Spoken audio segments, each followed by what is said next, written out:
आप लोग जरूर देखे होंगे। कहा कि भाइयों बहनों बेटी बचाओ बेटी पटाओ। देखिए हमारे दरोगा भैया का फरमाइश था कि समाजवादी गीत भी हो जा। अच्छा चलिए एक लाइन हम गा देते बनी, वैसे ज्यादा नहीं गई, आप लोग समझदार हुआ काहे से कि आचार संहिता का नियम का उल्लंघन हो जाए तो सबकर विचार है तो हाथ उठाइए। आपन और का विचार माना। अरे क्या देखा हमारा भी आज आप लोग लंबे बैठे ये अच्छा ना कहियो उजाला से इतनी दूरी आई के मेरे बगलिया में बैठे रहते तो हम देख देख के गौले हो चिनले हो कि हमार दादी हो कि हमारे चाची बा के हमारे भौजी बा के हमार दीदी बा।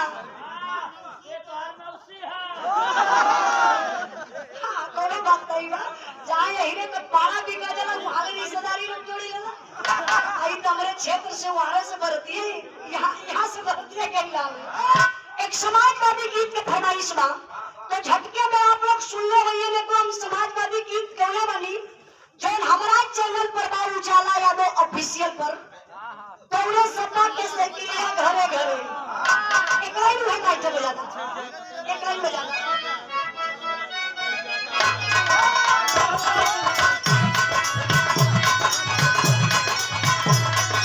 एक लाइन खाली झलक दिखाई जबकि पूरा गाना सुने भाई हमारे YouTube चैनल पर चल जाए उजाला यादव ऑफिशियल ना भैया। अच्छा अच्छा कहना ना बैठे दौड़े सपा के साइकिलिया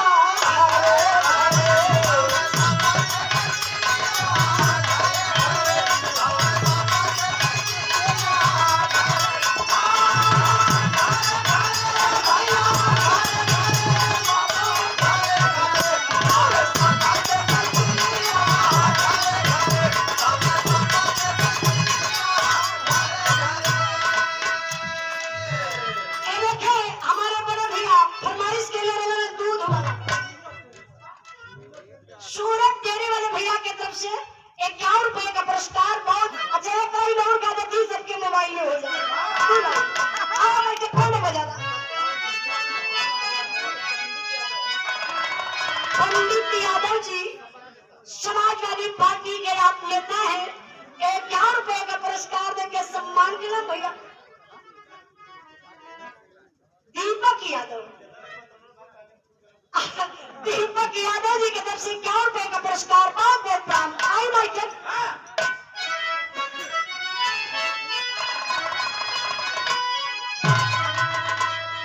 ये आवाज आप लोगों का आप माननीय बड़े भैया राम सिंह पटेल जी की तरफ से ये देखिए समाज ये लोग तो पटेल लगा अभी धीरे धीरे ये लोग समझदार हो गए। ये देखिए हमारे पटेल भैया की तरफ से 500 रुपए का पुरस्कार पर जोरदार ताली बजा के स्वागत करिए आप लोग। पटेल भैया आ गए समाजवादी पार्टी में हमके सबसे बड़ी खुशी बात विधायक भी है वो देखा कोई बात बोलो तब जानकारी होके के चाहिए उजाला के ना ए क्षेत्र के विधायक महोदय पटेल ही है वो कौन राम सिंह पटेल विधायक मैं बहुत बहुत आपको प्रणाम करती हूँ और सफाई के नमस्ते प्रणाम में 500 रुपए का पुरस्कार राजकुमार यादव जी की तरफ से प्रधान जी लड़की का भाई हो दुल्हन का भैया या लड़की का भाई का तो थोड़ा कंफ्यूज हो जाइए दुल्हन का भैया का तो चपक के लग पकड़ी है 500 रुपए का पुरस्कार बहुत बहुत प्रणाम भैया के भाई के नमस्ते प्रणाम बा लेकिन कहना ना मैं चलता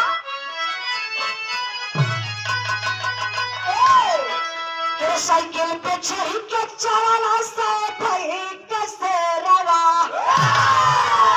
साइकिल पे चढ़ के चढ़ना से भाई कैसे रवा अखिलेश यादव का करनिया देख के जय जय बोला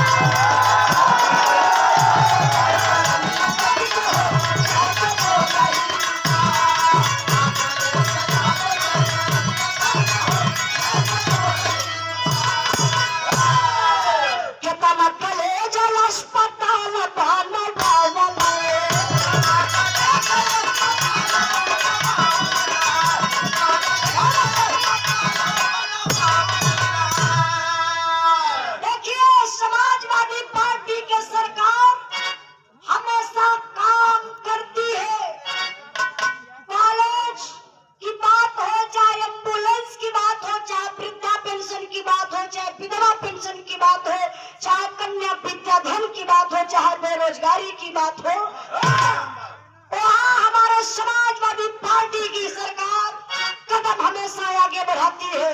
अभी सरकार का अशिक्षित करत बा, सबके अशिक्षित को के गोरवे तोड़ के घरे बैठा दे, 5 किलो राशन दे, वही में आप लोगन के बितावे के पड़ी। 4 लड़का तू मेहरा। अच्छा, कुलदीप पटेल धनगर के धरती से 100 रुपए का पुरस्कार भैया बताते हैं कि 1 किलो नमक मिलत है। नमक में सबसे बड़ी शिकायत मिलत है। अच्छा, नमकवा काहे बदे रे तुम पता है? देखा सरकार का चालाकी, ए लिए आप लोगों से कहा था भैया कि आप लोग अशिक्षित मत बनिए।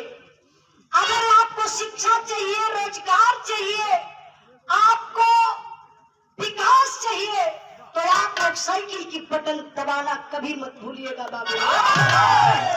इसलिए मैं कहना चाहती हूँ क्या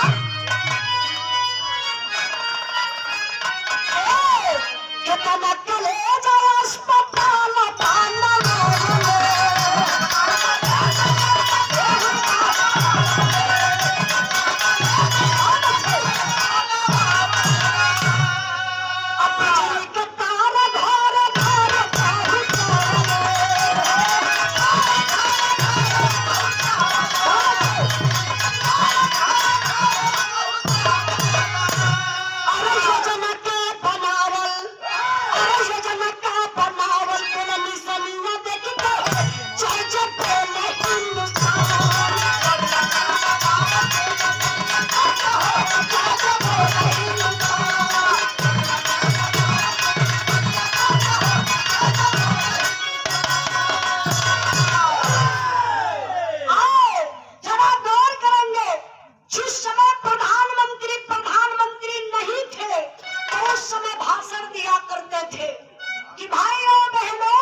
मोबाइल में फेसबुक पर वीडियो वायरल हुई थी, आप लोग जरूर देखे होंगे।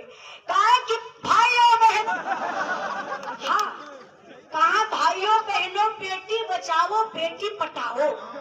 बताइए अपने देश का राजा तो पुट्ठा आदमी के कुर्सी पर बैठे का अधिकार कौन बा? यही सब हो रहा है।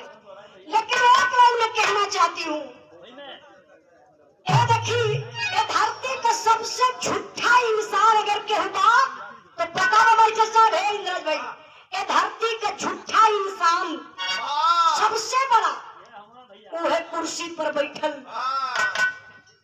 के। अब बोला लोग के ये है पब्लिक मास्टर साहब। सारी शक्ति तो आप लोगन में बा।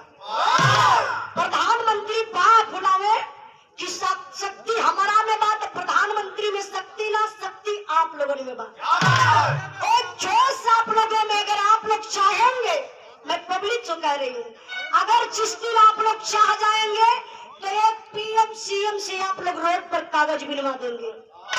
और जिस दिन आप लोग चाह जाएंगे तो एक रोड पे कागज पीने वाले इंसान की आप लोग पीएम सीएम बना देंगे। ये शक्ति तो आप लोगों के पास है। इसलिए कहना चाहती हूँ क्या